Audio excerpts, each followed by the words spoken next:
जो सत्ता में है वे अपने आप को राम भक्त कहलाते हैं।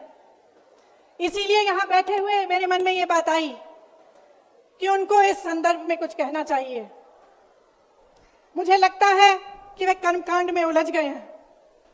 मुझे लगता है कि वे दिखावे में लिप्त हो चुके हैं।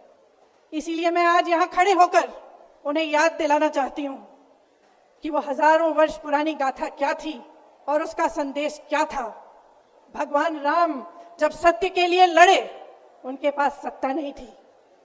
भगवान राम जब सत्य के लिए लड़े, उनके पास संसाधन नहीं थे। उनके पास तो रथ भी नहीं था। रथ रावण के पास था, संसाधन रावण के पास थे, सेना रावण के पास थी, सोना रावण के पास थी। वो तो सोने की लंका में रहता था। भगवान राम के पास सत्य था। मैं सत्ता में बैठे हुए सरकार के जितने भी सदस्य हैं, अपने प्रधानमंत्री नरेंद्र मोदी जी को याद दिलाना चाहती हूं कि इस जीवन राम भगवान के जीवन गाथा का क्या संदेश था। सत्ता सदैव नहीं रहती, सदैव नहीं रहती सत्ता।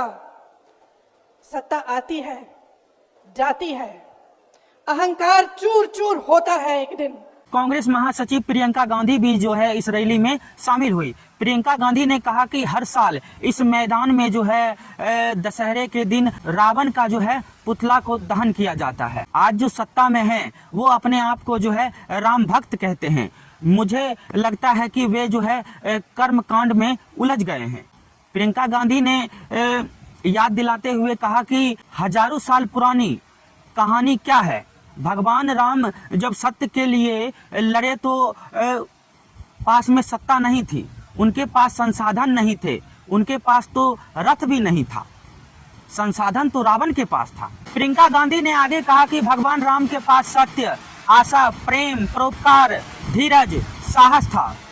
मैं सत्ता में बैठे हुए प्रधानमंत्री मोदी को याद दिलाना चाहती हूं कि भगवान राम के जीवन का क्या संदेश था। सत्ता सदैव नहीं रहती है, सत्ता आती है और सत्ता जो है जाती है। अहंकार जो है चूर चूर हो जाता है।